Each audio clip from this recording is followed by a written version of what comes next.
25 tahun sebagai pengacaranya Prabowo. Semua perkara besar dia, termasuk adiknya Hasim, saya yang pegang. Walaupun waktu dia menteri kehakiman, waktu Menhan pun saya sering diminta tanpa dibayar. Waktu saya di Singapura, saya kan operasi saraf kejepit. Jadi saya benar-benar nggak bisa bergerak karena 2 hari harus itu. Saya melihat benar-benar saya merasa miris. Karena apa? Jampitsus itu adalah yang dibanggakan oleh Presiden Prabowo karena dengan dia mendapatkan, negara mendapatkan sebagai Satgas PKH 300 triliun. Kemudian dalam 1 tahun. Kemudian pengembalian kerugian negara dapat 130 triliun. Sudah 430 triliun kembali dibanggakan oleh Presiden. Bayangin orang yang kebanggaannya Presiden tiba-tiba dikriminalisasi, bahkan tanpa pamit sama Presiden. Karena waktu saya di Singapura saya bikin akun bahwa nggak mungkin Presiden nggak tahu, ternyata enggak. Itu 430 triliun.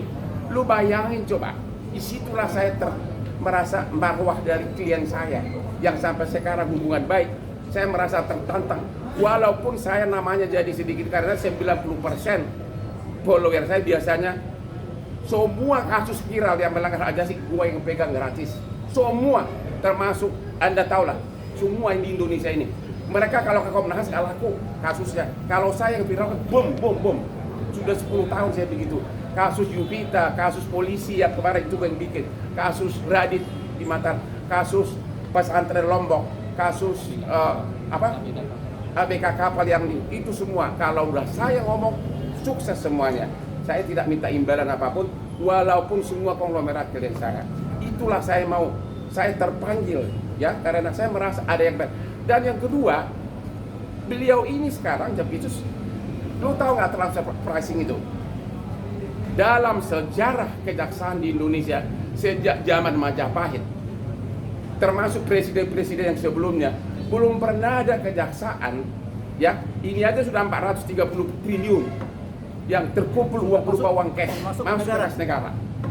Apalagi dengan transfer pricing, lu tahu nggak, ribuan triliun ruginya yang sedang diproses kan? Belum lagi yang nggak ketahuan karena zaman itu sudah berlangsung dari zaman presiden zaman dulu. Ya, berarti banyak oligarki yang terapa di sini terganggu. Ya, belum lagi kasus Petrol, ya, si R yang lagi di Malaysia, belum lagi kasus MBG segala macam. Jadi benar-benar dengan melakukan itu terhadap Jampitsus ini, mantan Jampitsus ini, benar-benar saya melihat kurang penghormatan terhadap Presiden Prabowo. Itulah alasannya saya terpanggil. Saya tidak mengharapkan uang dari Jampitsus ini karena saya tahu tidak mungkin dia bayar saya mahal. Saya bayarannya super mahal di Indonesia. Ya, itulah backgroundnya biar tahu. Sudah, kamu tahu semua bantuan hukum yang kita kasih, yang saya kasih itu banyak uang dari saya nggak usah bilang. Kasus Radit semua saksinya gue yang biayai. Kasus ABK kapal gue yang biayai ke Komisi 3. Semua nggak mungkin. Puluhan pengacara saya kirim. Jadi bagi follower saya yang merasa kok Hotman sekarang jadi begitu, yang semula 95% sebagai pengagum saya, silahkan gua ambil resiko itu. Tapi di mana logikanya? Seorang bawahannya presiden, ya, justru mentersangkakan, mempermalukan bawahan yang lain yang adalah kebanggaan presiden yang telah mengembalikan uang kepada negara 430 triliun cash dengan cara seperti ini, dengan cara tanpa diperiksa saksi, langsung bung. Anda jawab sendiri, ada apa? Memang tujuannya sudah terkabul, akhirnya dia mundur, sudah menang. Tapi hukum akan berjalan terus. Itulah background saya. Saya tidak rela marwah Bapak Presiden yang adalah klien saya dibeli mata sama adiknya Hasim. Saya tidak rela karena saya seorang pengacara, saya bebas ngomong. Jangan tanya saya cari muka. Saya tidak butuh uang lagi, saya sudah kaya raya. Ya, dan semua klien saya konglomerat tanya semuanya. Perkara bisnis di Singapura, semua gue yang pegang kalau dari Indonesia. Kemudian benar-benar saya merasa selama saya di Opname, saya kok presiden digituin? Padahal banyak video-video dari presiden saat membanggakan uang hasil temuan dari Jampitsus, tentu dengan atasannya Jaksa Agung. Inilah, Anda sudah tahu itu. berpuluh-puluh triliun. Kok bisa orang yang tangan kanannya ini begitu saja dipermalukan, melanggar KUHAP?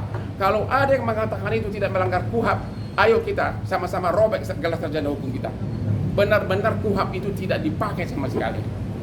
Ya, benar-benar saya merasa kok presiden digituin, padahal belum ada zaman dulu pun, sejak dari SBY, dari mulai Jokowi, kejaksaan ratusan triliun, udah 430 triliun uang cash masuk ke kas negara. Sebentar. Belum lagi transfer pricing itu bisa ribuan triliun. Dan siapa yang melakukan itu? Jampitsus Febri.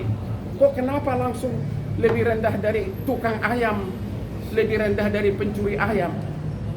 Andalah yang tahu apa backgroundnya. Ya, ada lagi? Bakal pra-peradilan berarti Bang, terkait pelanggaran KUHAP tadi. Apa? Bakal pra-peradilan nggak? Memang lu fakultas hukum udah jelas lah, nggak usah pakai ditanya pasal berapa. Ngomong lu. Itu melanggar bakal pra-peradilan nggak? Udahlah, nanti kalau kamu datang saya pasal berapa. Ini semua ini mantan jaksa. Jelas bahwa seseorang mau ditetapkan sebagai tersangka, apalagi dipermalukan, minimum dipanggil dulu, dipanggil saksinya dulu. Kalau kau nggak tahu pasalnya, lu berhenti dari wartawan. Kalau sama Pak Febri tidak ditahan, ini langsung dari penyidik apa? Iya kan?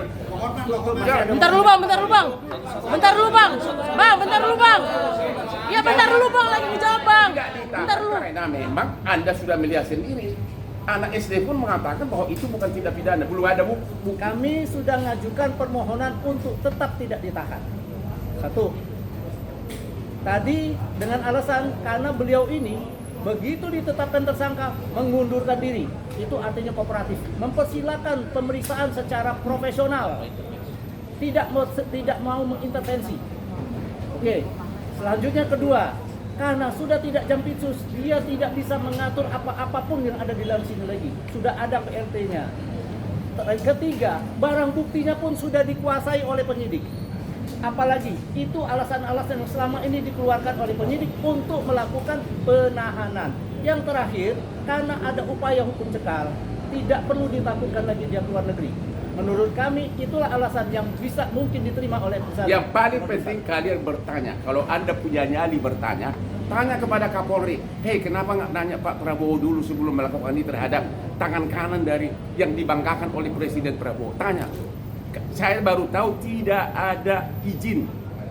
Itu bayangkan coba. Coba Bang, ini foto berarti ini. ada hidden agenda bang ya? Hah? Ada hidden agenda dong berarti ya? Kan Kapolri nggak tahu. Tanya kakekmu, masa tanya Iya, gua? iya. Ya tanya kakekmu lah. Berarti ada agenda Ya terselubung bukan kan bang ya? udah gua nggak tahu. Agenda terselubung itu apa? Ya lu udah deh, saya nggak tahu agenda itu. Apa Jangan kamu tanya. jaga Udah deh, ganti shut up. jaksa agung misalnya gitu loh? Saya nggak Biar tahu. tuntas dong. Udah deh, kok pada bisa gua menafsirkan maunya orang. Enggak. Maksudnya Udah saya jawabannya, lu harusnya tahu. Kita tidak bisa menafsirkan. Loh. Cuma kita berpikir seperti itu.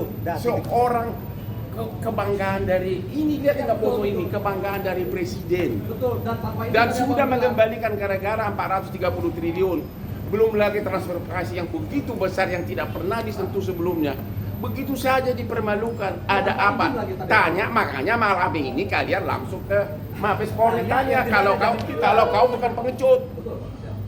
Ya. Berarti yang keliru itu dari Ini institusi jadi awal. Apa? berarti. Yang kekeliruan itu berarti berasalnya dari institusi awal. Iya, betul. Udah. Kalau kau punya otak, lu tahu jawabannya. Sudah. Titik ya. Ya udah deh, jawaban sendiri lah, jangan coba-coba. Nanti kau akan tulis menurut Hotman sih. Lu udah tahu jawabannya. Nanti sudah mulai capek. Bang, berarti selama tidak ditahan ini Pak Febri ada di rumah yang di Jakarta Selatan? Gua nggak tahu. Kita enggak tiap hari nempel ke dia. Terus Ya. sekali aja tadi udah selesai ya. Udah jelas? Jadi unsur hukumnya tidak dipenuhi, unsur dari segi sopan santun, penghormatan terhadap atasan juga tidak ada. Itu terjadi, bayangkan coba. Andalah yang tahu. Oke?